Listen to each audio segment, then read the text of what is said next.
Direct from the BroskiNation headquarters in Los Angeles, California, this is the Broski Report with your host, Brittany Broski. J'ai poilé des jompins des épisodés. J'ai des ompins des lopins. C'est pour no way. C'est des calés des opins. C'est pour no way.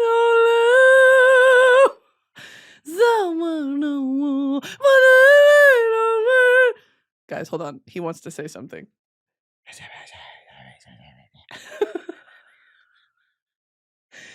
Guys, Remy wants to say something. Okay, imagine this. Hey guys, welcome back to the Broski Report, starring me, your host, Brittany Broski. Imagine me 2 blunts deep at the party. Suddenly, out of nowhere, I pull this plush Remy from Ratatouille out of my satchel, okay? Out of my handbag. And I start whispering to it. What does it say? Guys, welcome freaking back to another episode. We are, for lack of a better word, struggling. Okay, hi everyone. I also need to tell you that that's Brett Newstrom. When I do that bit, that is Brett Newstrom. And in my head, I've turned into Brett Newstrom and I look just like him. He does this bit where he's like, yeah. And he does it. It makes me fucking pee myself. It's so good. And I've started adopting it and I just need to, Brett, I would never, ever, Lord, want to steal from a white man. Please, Brett, forgive me. Oh my God, I'm so sorry. I'll give credit where credit's due to a beautiful white man. I love Brett. What do you think, Remy? Okay. Lots to show you guys today. First of all, this hat lights up. I won't do that to you though. Okay, I won't do that to you. Because for all the people in the comments that are like, I'm sorry, I couldn't focus on a single thing she was saying because the hat lights up. You're 30. You've no called, no showed to work 4 times this month. Okay, moving on. I have some really, really fun STEM items that I'd like to show you. Massive, massive news for the nation today, folks. My hair is about as greasy as you can imagine it to be. I smell like a construction worker after a particularly hot day. And I've got a bunch of stuff to show you guys. I want you to be here with me. I want you to imagine you're here with me. Okay, you've got Remy on the shoulder. You've got Mickey Mouse sorcerer hat on your head. You've got crochet friends down here that I'm going to show you here in a second. And you've got a bucket full of Stim Toys. Okay, I want you guys to POV imagine yourself. You're sitting right here and you can really smell the full essence of me. That's what I want you guys to have. Okay, to begin, I purchased some crochet friends, okay, from someone named Aqua. I believe her username is Aqua9 Creations, okay? Now, me and my young gentleman friend love smiling friends, okay? Check this shit out. Oh, Mr. Frog, hello. Oh, Mr. Frog, hello. I'm not sorry. Okay, if you guys are rocking with smiling friends, this is... Look how freaking adorable it is! She really put her puss into this. Oh, Miss Frog, hello. I love smiling friends. She did a great job. Okay, that's one. I'm gonna go ahead and put that by the Mickey Mouse phone. There is so much happening on this table. There's so much happening in my mind. It's about 100 degrees in this room. I've got sweat dripping from my underboob. Here's mine. Okay, this one is mine. It's Glep. It's Glep. And if you guys don't watch Smiling Friends, whatever, okay? Just let me have my little moment. It's Glep. That's my Glep impression. Just caught a glimpse of myself in the feedback monitor. Yeah. Yeah, that's going to be untreated, aggravated mental illness. Okay, something clearly. What's that Drewski audio? He says, yeah, he's lost, man. Yeah, that man is lost. He doesn't know what the fuck going on. That's literally me. He's lost. He doesn't know who he is. Okay, that's me with my crochet stem toy and my bag full of different toys. I went to Disneyland recently. That's a great glep if you actually know what I'm talking about. Look at how beautifully made this is. She made the characters so well. You know, you can hold them in a bunch of different ways. It's real fun. I sleep with these every night. Okay. And it's just so cute. Because I looked for a bunch of different Smiling Friends crochet and none were as well made as Aqua9 Creations. Go check her out. real quick. Go check out a real one real quick. Okay, moving right along. If you've tuned in previously to this podcast, you know that I'm a very tactile person. I like touching stuff. I like fiddling with buttons and switches and anything. I just like to get my hands on stuff at the end of the day. I like to just sort of get my hands on anything that is touchable. And I like small things. I like small things I can mess with and fiddle with and dick around with. I have mentioned previously that Mooncat is the creator of something called a tabasquishy. What's a tabasquishy? If you are interested, go back and watch that episode because I'm not going to sit here and re-explain myself. I am sick and tired of having to explain myself as a woman. As a woman, I should not have to explain which Stim toys I am using at the moment and where I got them from, okay? The internet is a public place. You can discover that on your own. Me getting mad because people are like, where did you get your waffle Stim toy? Okay, please don't ask me that. That's a very sensitive subject for me. I'm about to start crying, okay? Because I wanted to be a safe space for me on this podcast. Okay, all that being said, Remy is going to stay on my shoulder for the time being. I might put him under the hat for a second. Do you think ever, like, in Ratatouille that Remy and Linguini, which his name is not fucking Linguini, by the way. Check this shit out. What is Linguini real name? Ratatouille. Alfredo Linguini. Now, how funny is that, dude?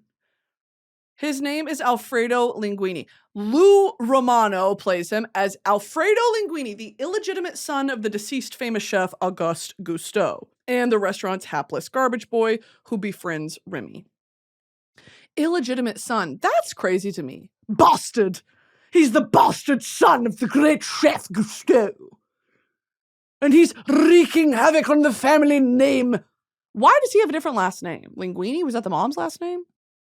And why do they call him Linguini? His name should be Alfredo. I'm just all over the place today. I hope you guys can keep up. Okay, I'm ping, ping, ping, ping, ping, zow, bam, zap. Like those comic books. like a comic book. Bam, zap, wabow. That's what my brain's doing right now. That's what Remy's whispering in my ear. Kill them, kill them. Kill them. Burn them. And I say, shh, Remy, please.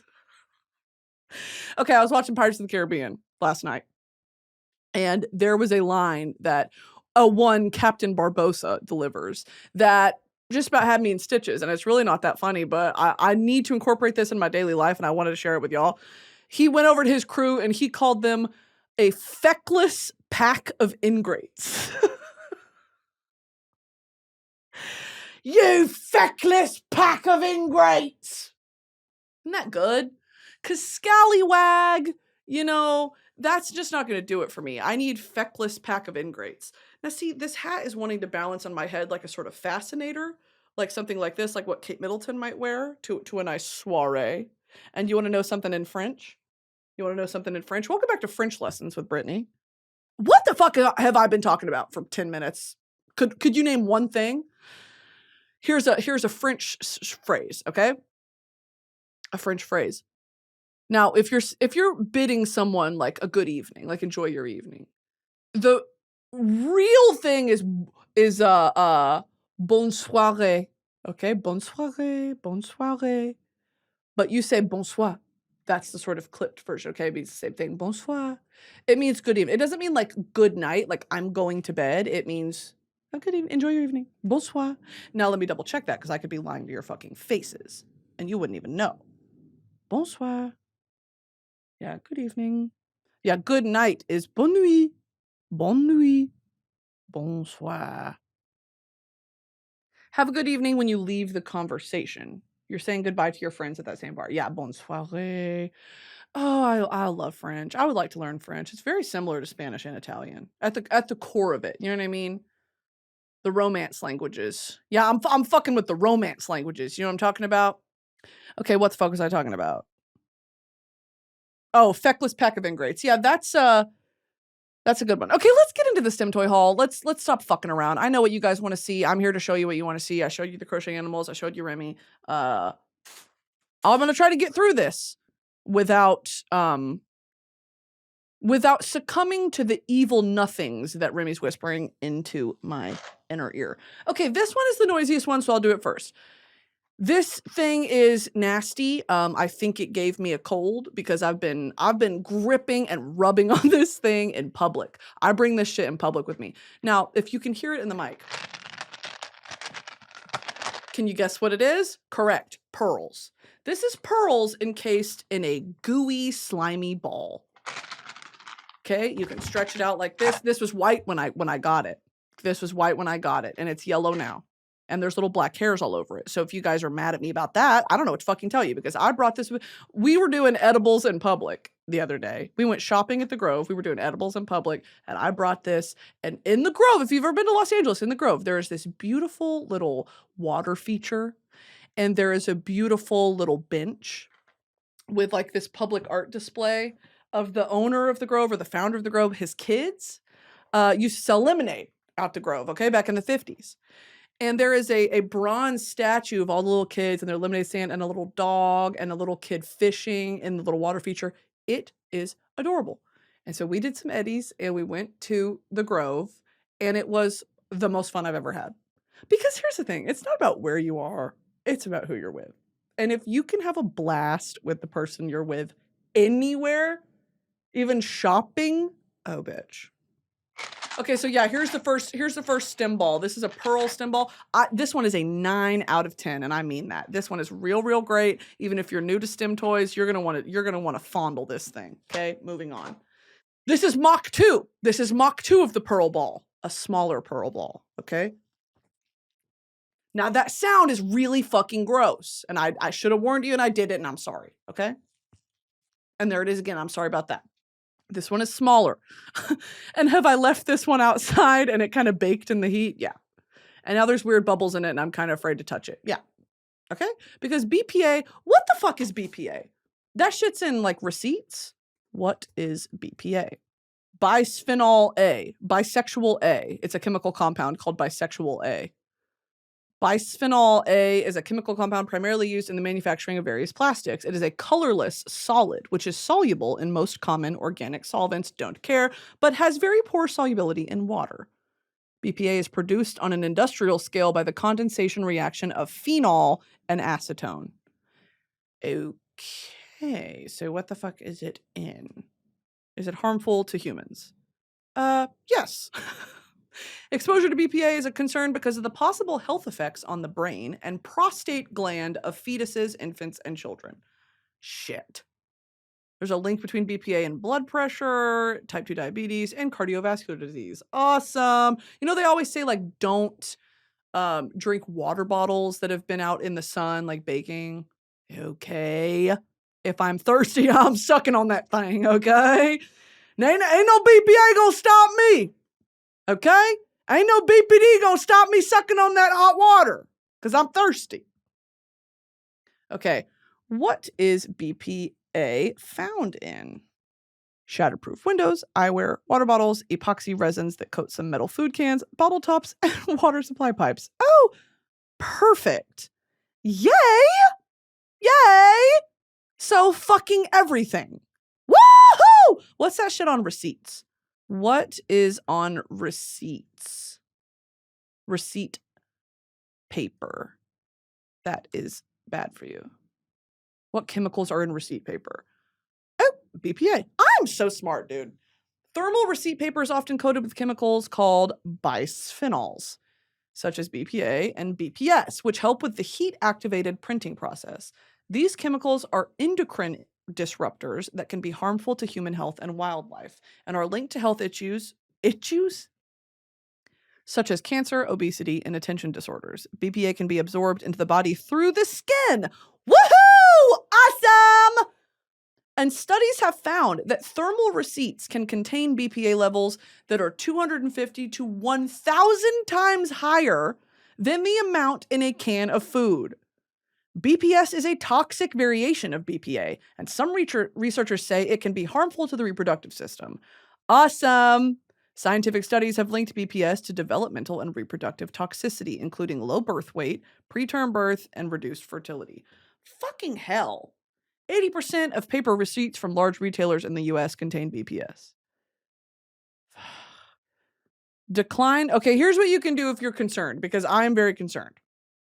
Decline printed receipts when possible. Wash your hands after taking a receipt. Fold the receipt with the printed side in, since the back side of the paper typically isn't coated with the chemicals. Y'all, why do we live in a fucking carcinogenic wasteland? Why is everything truly bad for you? Like, I don't think any other country suffers from this predicament the way that America does. Like, and I mean that. Like, truly, why is everything have toxic dyes? Why is everything GMO? Why is everything plastic? I just truly, every time I go to Europe, I'm like, oh, my stomach doesn't hurt anymore when I eat lunch. I'm trying to find a healthy, truly healthy, just sulfate-free, paraben-free, all this bullshit. It's like, I didn't know I had to worry about that. And it becomes so overwhelming to try to take care of yourself when I can't even take a receipt from a store I'm shopping at because it's got a fucking BPA in my uterus. Because I'm going to have BPA babies, bro, because I touched the uterus from CVS. I touched the receipt. Because when I picked up my uterus from CVS pharmacy, it had freaking BPS on it. What the fuck? Shit. It sucks. Like, I don't want to have to be like, I'm sorry, does the receipt have microplastics on it? I can't touch that. It's bad for my diabetes. Sound like a freaking dork. But you really do have to be like, I get it. The older I get, those ladies that are like, I do everything organic, natural. I use natural deodorant. Babe, we know. Hi, we know. Okay. Yeah, we know. Yeah, girl. No, you're fucking crazy. Yeah, I don't want to be one of those, where they have that real, this archetype of woman. It's like a thread witchy skirt, like Fleetwood Mac skirt, and then they've got one of those long satchel bags and like beads in their hair, and they smell like incense and BO. Like, I get it. Trust, I get it. But my God, it's just not doable. Like, I remember learning about sustainability and, water conservation and energy conservation in high school. And I remember sitting there thinking, no one, like everyone won't do this. You know what I mean? Like, there is no way, unless the situation gets absolutely dire, which arguably it is and has been for a very long time, where you can get everyone to change their lifestyle, especially Americans, to change their lifestyle around being conservative with our limited resources. There's no way. It's the tragedy of the commons. And I think I've talked about this before. Let's go ahead and look it up. This episode is sponsored by Aura. There are 365 days in a year, which means there are 365 days when you might need to buy someone a birthday present. And finding the perfect gift for everyone can take weeks. Why not simplify the process with an Aura digital picture frame? Ranked the #1 digital picture frame by Wirecutter, Aura frames are easy to set up, update, enjoy. Plus, Aura frames can be preloaded with photos and gift messages. So whether you're giving the frame to your best friend, your dad, or your Aunt Susan, you can be sure your gift is personalized just for them. Personally, my Mimi loves her Aura frame, so it's Mimi approved and you can take that to the bank. Every Aura frame comes with unlimited storage, so you can preload the frame with as many photos as you want. All you need is the free Aura app and a Wi-Fi connection.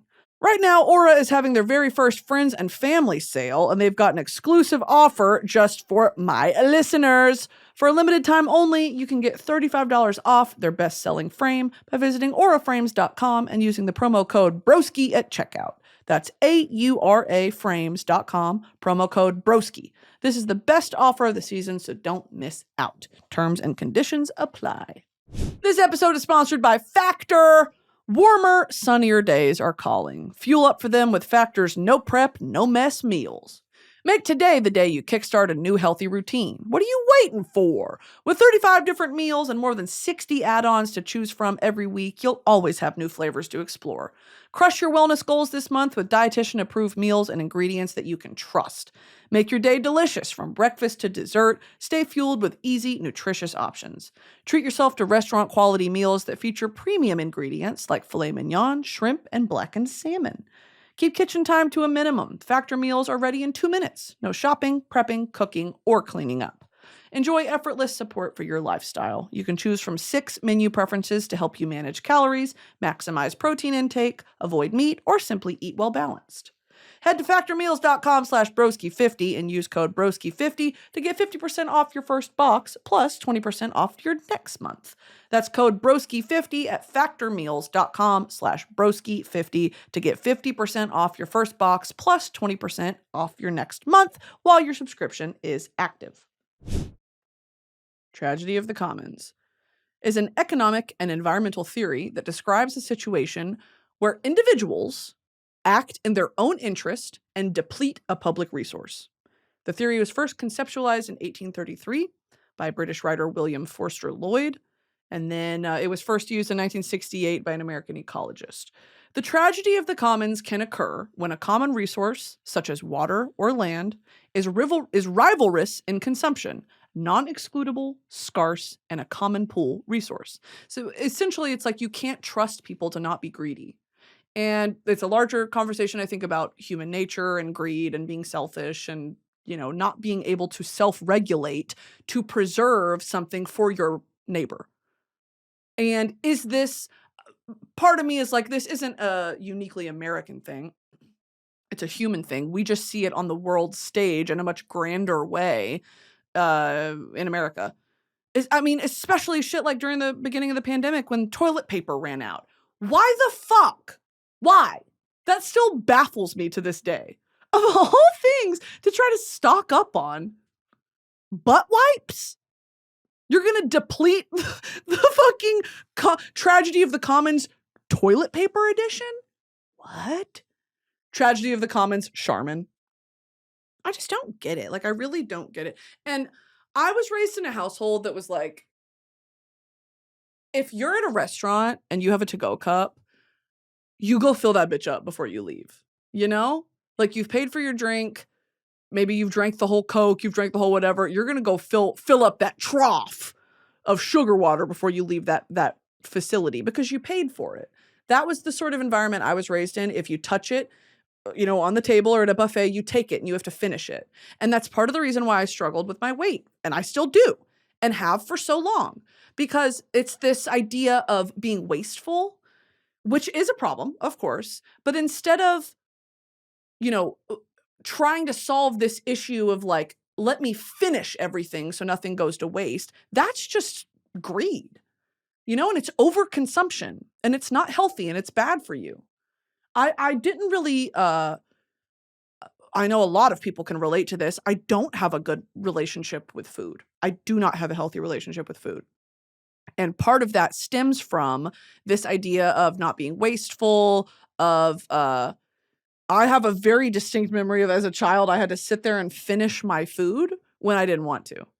What? I don't understand. And look, I love my parents. And I know that they tried to do right by me. And they did. I turned out fine. But things like that, I'm like, if I'm telling you I'm full, I don't want to eat this, and I put it on my plate, I shouldn't have to finish it. I'm full. Can I get it from the table? Maybe I'll finish it tomorrow. It was always like, what a strange, I look at it now through adult lens, an adult lens. And I'm like, that's a crazy thing to implement as a rule. And I don't really have an alternative for, trying not to be wasteful or teaching people or children the value of waste, the value of look what you have and you should be grateful that you have it and you shouldn't waste it. Of course you can teach that, but it ended up in me having a really strange and at times self-harm relationship with food.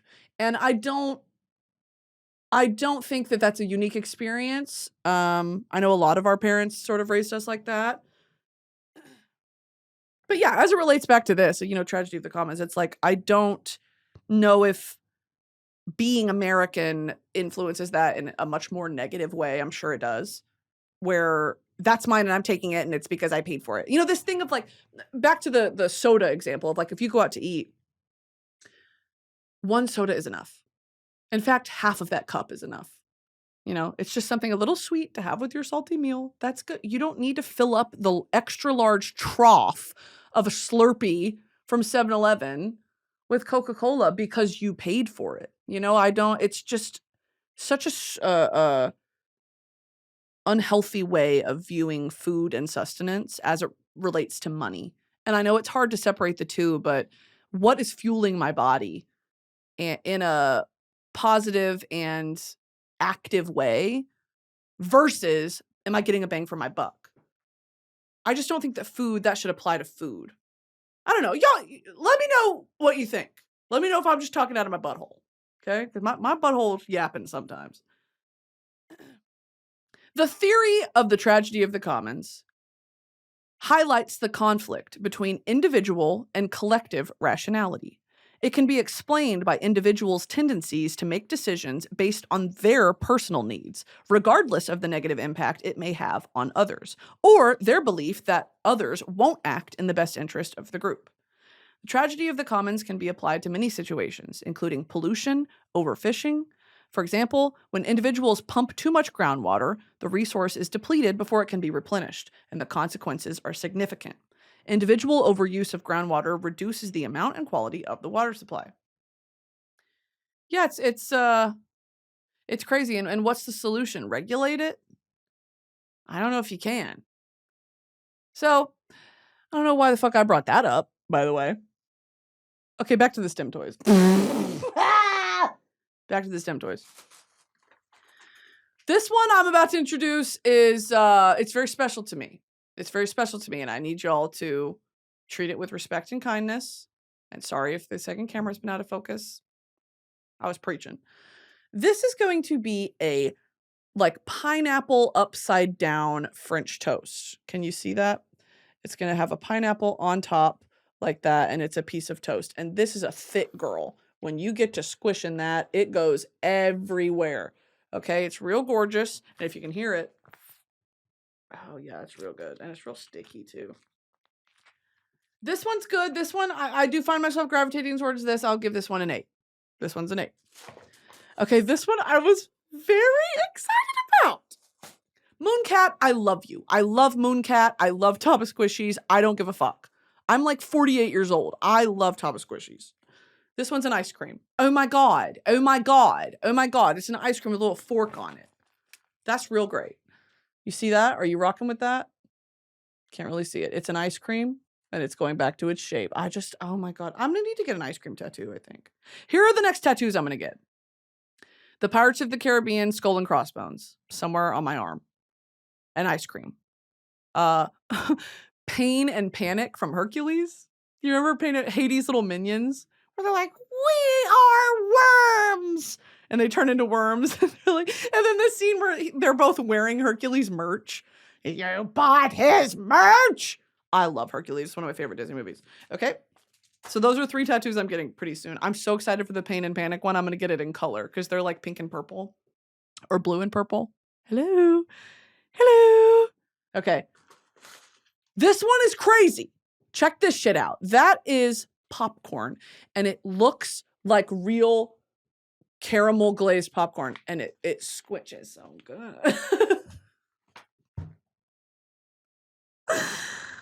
Oh, what are we doing? Me with BPA in my blood, like, and this plastic one squishes so good with the other plastic one. Okay, let me show you my other piece of plastic. Okay, this one is a mochi plastic, and it's got this gorgeous little fuzzball on it. Look at the way that it drips off the side. It's got a little cum drizzle off the side, and I just think that's real, real adorable. This one's good to squish, but I will say it's got these like razor sharp edges on the plastic. Fuck all that noise, dude. Fuck that. I'm not rocking with that. It hurts my hand. I tried to squish it.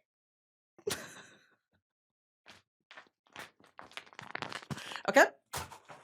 I think that's it. Those are my squishy toys. Yeah, the pearl. Get into the pearl ball, dude. It's really, really life-changing. It's been very, very important for me these past few days to get that. I got that in the mail and I was like, oh, when life is beating your ass, when life is just wham, wham, okay? The 1-2 punch, the twofer one. invest in a Stim toy because I promise you it brought a lot of joy to my week. I was having a tough week and I got that shipment in the mail and I said, maybe it'll all be okay. Maybe everything's gonna be fine. I don't know. I'm just sort of spitballing. It might be okay. I don't want to, put too much in the universe, but it might be okay in the end. I watched Despicable Me the other day as well. We didn't talk about Despicable Me enough as a society. I think that we glossed over it really quickly. I think that, we made fun of people for liking the Minions, this, that, Vector, fucking whatever. Rewatch Despicable Me for me and tell me it's not, an hour and 30 minutes of some of the greatest cinema you've ever seen. A story of love, of adoption, of humor, of we're going to steal the moon. Hilarious, a hilarious concept. And here's my pitch to you guys, okay? And hear me out. He created Minions. Dr. Gru, of course. I'm speaking about Dr. Gru. And what is Gru's first name? Dr. Gru first name. Thelonious Gru Sr.? He has a son? Thelonious Gru. What the fuck? In the third film, Gru discovers he has a twin brother named Drew, whom he never met because their parents divorced and raised each child separately. That is drama, bitch. That is tea. Gru eventually meets Drew at his mansion in Fredonia, and they form a brotherly relationship. Did I not see the third Despicable Me? I mean, there's only about 19 movies. How did I miss that? I know what I'm doing tonight. Despicable Me 3? 3. Okay, this one ahead and came out in 2017. I'm sorry about that. Oh my God, he's got a damn brother. Oh, and he's gay. He's gay and he looks like Elton John. That's nuts. Okay. Hello, casa de minibus. Beto. That is not the first time I've done that on this podcast, and it won't be the last. So you've been warned. Okay, Despicable Me 3 came out in 2017. Here's my question. The difference between Despicable Me and the Minions movie. Because is Gru in the Minions movie? Illumination! Minions movie. Minions 4? See, what the fuck are we talking about? The film is a prequel to Despicable Me. And the third installment overall in the Despicable Me franchise. Okay, and then there was another one that came out in 2015. Minions. Wait. Oh, that's the same one. Hello. Travel back in time with Kevin, Stuart, and Bob in this prequel that follows the Minions as they try to win the favor of supervillain Scarlet Overkill. This episode is brought to you by Tinder. 3, 2, 1, bam. A new relationship starts every 3 seconds on Tinder. Yep, you heard that right. In the time it takes you to overthink an opening line, a new relationship started thanks to Tinder.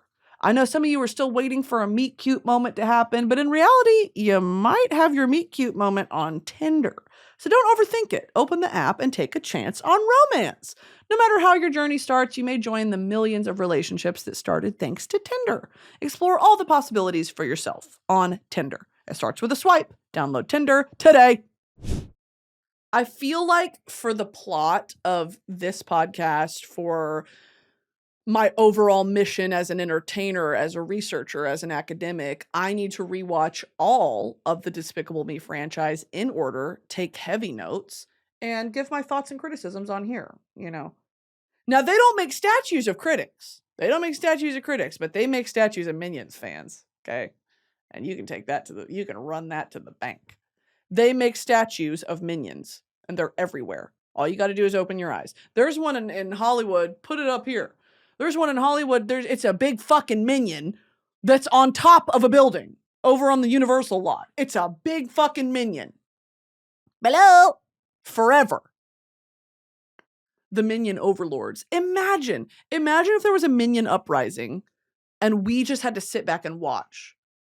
If there was a Minion uprising, I don't think they would ever turn on Gru. It would be after Gru died. Like if Gru ever passed, does he die?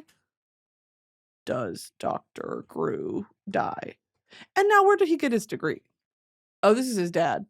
Robert Gru, also known as the Bald Terror, that's what they call me as well, is a legendary supervillain and the father of Drew and Thelonious Gru. In the Despicable Me franchise, he was born in 1943 and died in 2005. He was born in 43. He's a baby boomer. Okay. He was created during the war. Okay. Yes. So his father probably fought in World War II. Yes. Wow.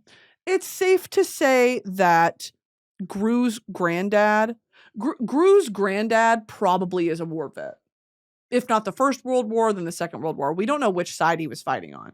Because I'll be honest, I can't place the accent. I cannot place Gru's accent. It kind of stresses me out. Because it's a little bit like this, girls. Girls, we're going to be going to bed. It's like Russian, but it's a little German as well. I think they just looked at Steve Carell and said, just do whatever. And he was like, I will be doing the whatever. What is that? It sounds like Trixie Cher. Swedish Cher. Okay. Did Gru's grandfather fight in the war? What the fuck? Here we go. Oh, we're okay. It's officially Reddit hour. Pew pew pew pew. Reddit hour, where we consult Reddit for the greatest mysteries of the entertainment industry. Let's go. Today's episode, r/movie details. In Despicable Me, we get to see a glimpse of Gru's family tree. One of his ancestors was some sort of wolf, apparently. Okay, here we go. The Gru family. We're going to zoom in on this. Okay, yep, that is a wolf. Damn, this goes crazy. Okay, some of them look like mad scientists. Some of them look like they were in like, what era was the Crucible? Crucible was like the 1600s. Two of them look like maybe some royalty. A lot of evil in this photo. Yeah, and then that is actually going to be a wolf right there. That's some sort of Wolverine creature that procreated with a human. And then, through the grapevine, Robert and what's her name? Marlena had Gru. So let's go back to the Reddit thread. Now, this was 5 years ago, so this has been a topic of discussion for a long time. And a pig over his father? Is it a pig man? Yeah, that's a pig. What the? Holy shit, his name's John. It's John Pork. Holy shit. Are we to believe that John Pork is the paternal grandfather of Felonious Gru Sr.? This is nuts. Okay, back to the Minion Uprising. Because this Reddit thread's not giving me what I need. You can see the tree in more detail at Universal Studios. Looks like one doesn't have a name far left. How very, very interesting, dude. What a great find from some freaking dork who's watching Despicable Me. Like, I'd really like to know more about this family tree. Okay, who is his granddad? Who is his great uncle? And why is he a wolf? People marry into the family all the time. It doesn't mean they're blood related. Okay, let's move on. Yeah, Minion Uprising. I would want to see a show of hands of who would be in support of the Minions. If there was a Minion Uprising, if Gru died and they were like, we're seeking some form of rebellion for liberation, like, would you guys join that cause? I find it very interesting. I find it very interesting because you have to regulate the Minions at a certain point. Where do they live? Are they shopping at Whole Foods? I don't speak Minion. Okay? I don't speak Minion. Me at Whole Foods yelling at a Minion, go back to where you came from! Them like, hello. Go back to wherever you and your freako people came from. Banana. Okay. Being racist towards Minions.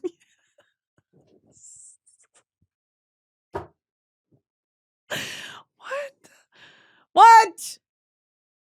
Moving right along. I've wanted to Google this for a while, actually. It has nothing to do with what I was just talking about, but we're going to Google it. What is a Charlie horse and why is it called that? Why?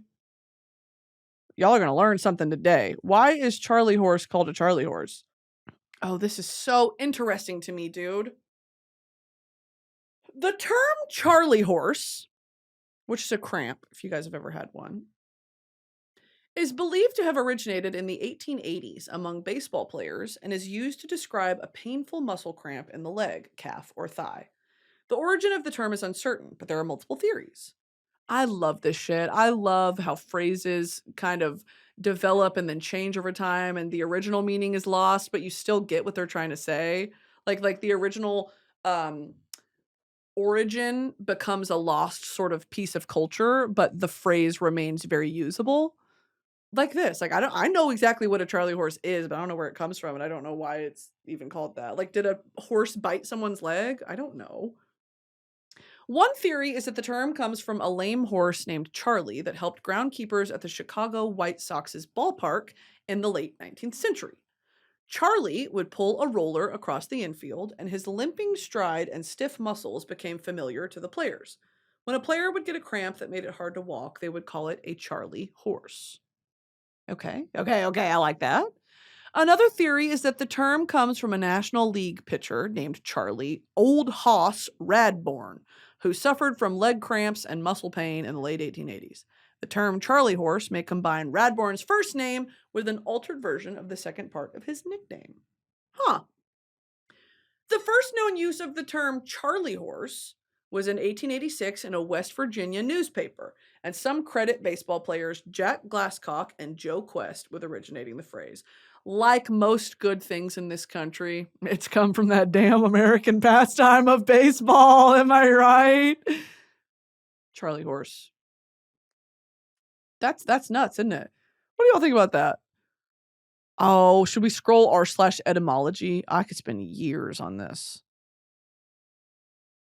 What's going on here? Oh, there's some real nerd shit going on in here, dude. Oh my god!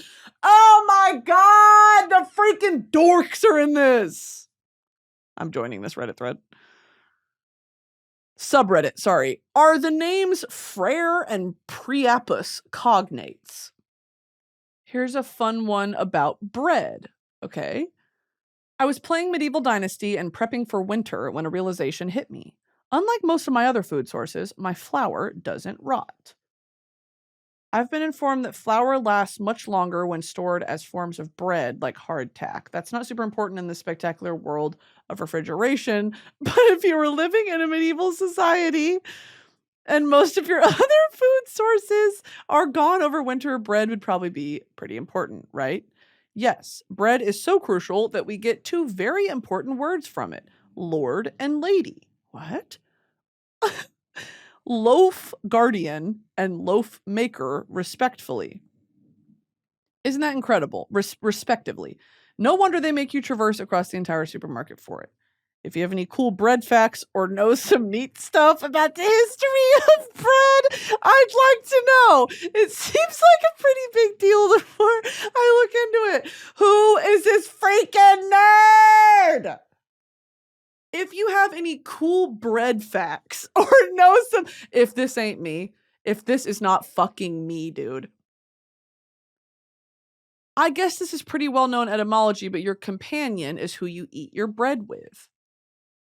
Years ago, I worked in a group home, and one of my patients was a Cuban immigrant. He took to calling me panaterita, and I had no idea why. The minimal Spanish I speak told me it was bread shop with a diminutive. Diminutive.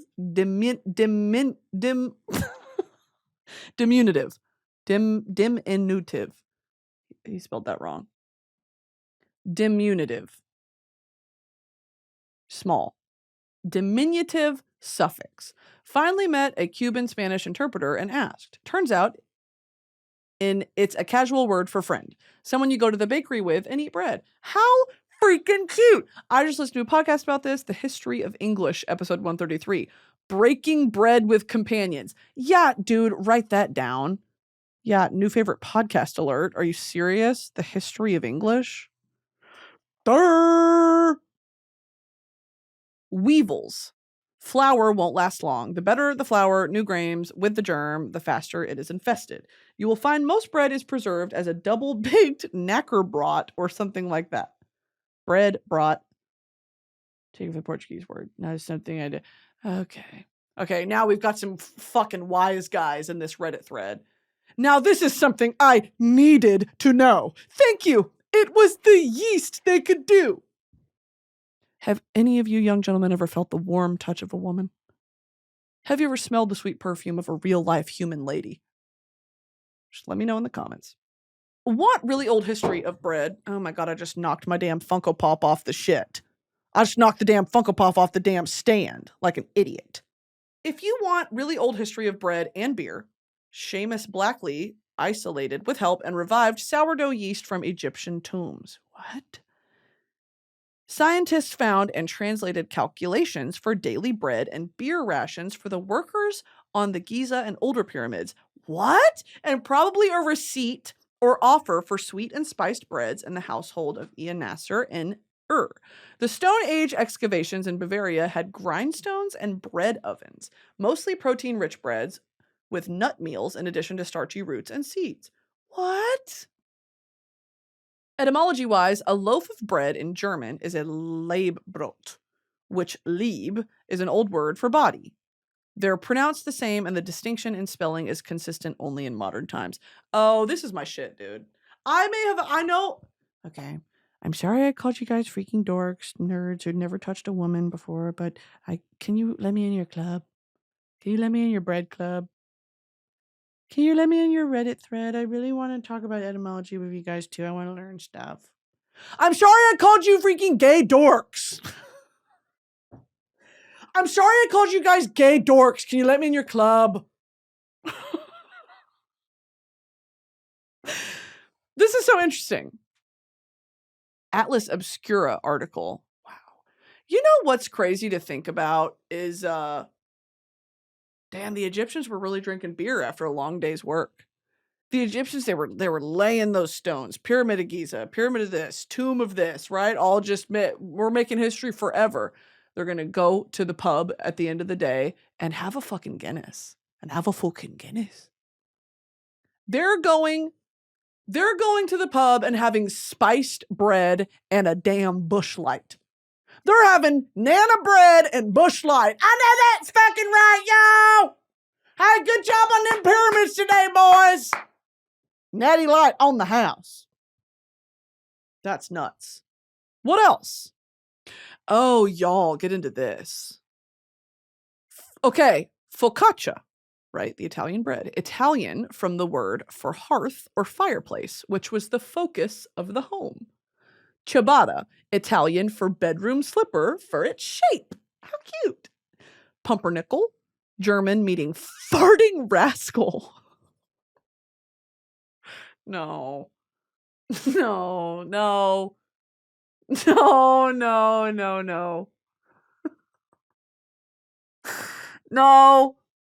I'm not laughing at that. That's not funny at all. That's not funny at all. And I'm going to read it again. Pumpernickel, German meaning farting rascal because the roughage causes gas. Farting rascal? What if that was your nickname? Oh, das ist Pumpernickel. It means farting rascal. He is so scary and he farts really loud. He is farting so loud. Pumpernickel, come over here, fart for the friends. How do you say friend in German? How do you say friend in German? Freundin. Freundin. Freund. Freundin. Freundin. Fräulein. That means miss. Fräulein. No, I think it's Fräulein. Thank you for your input, but it's definitely Fräulein. Okay, let's keep going. So pumpernickel, German meaning farting rascal. Okay. Bagel, Hebrew for round. Love that. Baguette, French for rod or stick. Croissant, French for crescent for its shape. That's going to make me feel like a fucking idiot. Of course it's called a croissant. Because it looks like a crescent, dude. Croissant. Word nerd clarification. Okay, so the girls are fighting. So maybe farting rascal is not pumpernickel. Pumpernickel is analyzed as pumpe, agent noun form of dialectical German pumpen or pumpern, to fart. Nickel, a form of Nicolas, and here referring to an uncultured person. The word apparently first shows up in print in 1628 in reference to exactly that. A boar, a knob, a hoser, a farting nick. The bread is traditionally made of rye. Okay, I liked the first one better. I like farting rascal. This freaking nerd ruined it. Wow, r/etymology goes crazy. You guys need to tap into this. Let's move on to the songs of the week. Seriously, I've been pumping some new music, so let's lock into this. But it's not new music. Okay, first of all, I need to highlight the Post Malone country album. Are you out of your goddamn mind? It is so good. The song with Chris Stapleton, the song with Luke Combs, it's so good. And the whole B-side is just him. It's no features, it's just him. It's so well done. It's so exciting. I think it's very genuine. Because he's always been a Texas boy. Like, he's kind of redneck. And when he fucked off to Utah and started talking about aliens, I was like, yeah, he's Texan. So I like Go to Hell, and I like California Sober. Those are two. I also have been listening to Red Red Wine by UB40. Someday by Sugar Gay. And off of, because Hozier released that new EP, which Can He Take a Nap? Can you take a nap? Hozier, take a nap. Damn, lay down. He just had to postpone 2 shows because he's been singing just nonstop. And of course, you can take the best care of your voice, but if you're performing a 2-hour sold out show every single night, singing like that, girl, you're gonna run ragged eventually. July by Hozier. It's so good. It's so good. It's off the Unaired EP. July by Hozier, and then Empire Now is still one of my favorite Hozier songs of all time. Of all time. It's so well done. And then also there's another throwback too. 2 new throwbacks. Pictures of You by The Last Goodnight. Pictures of you, pictures of me, remind me all we could have been. Yeah, get into that. Get into Someday by Rob Thomas.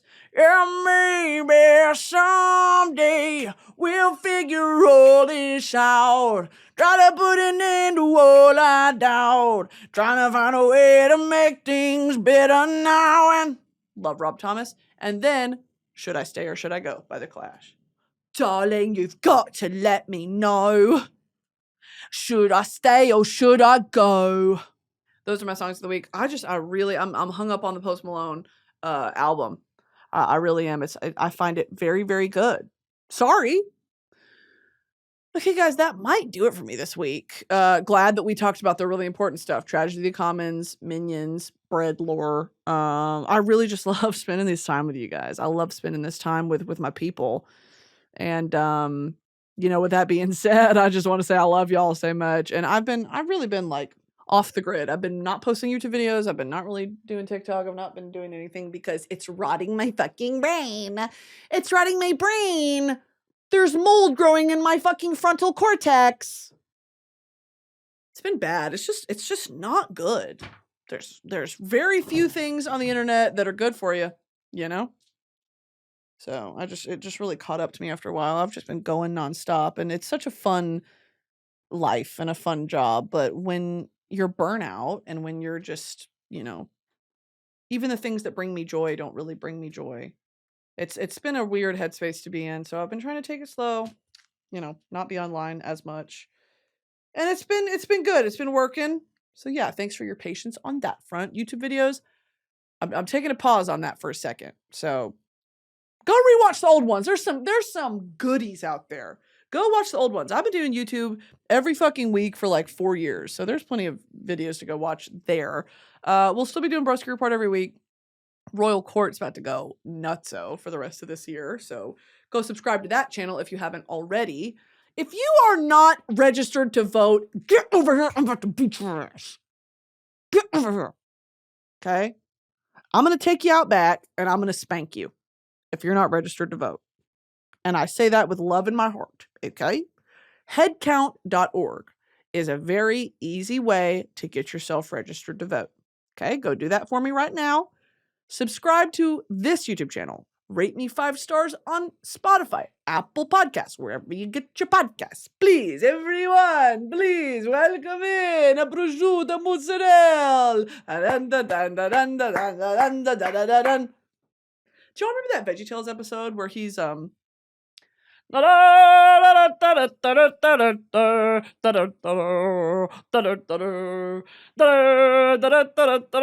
is that about? Figaro? It's not Figaro. Veggie Tales upon my hat and on my hat. Larry's high silk hat. Is that it? Oh, I'm going to watch this later. VeggieTales really is the core of me, I think. I never really got past how deeply VeggieTales really affected me. I love VeggieTales. I love the animation style. I think they're entertaining. I think that they were really witty on, like, they made Minnesota Cuke, which is where they made Larry the Cucumber Indiana Jones. And it's all about him being Minnesota Cuke, Minnesota Cuke. So well done. Okay. And the soundtracks always went crazy. Okay, yeah, go register to vote. Go watch VeggieTales. Go watch all the Despicable Me movies back to back to back to back. And rate me 5 stars. And I love y'all. Seriously, I do. Seriously, I mean it. And thanks for rocking with me, even while I'm la la la la la la. Yep, all right. Love you, bye.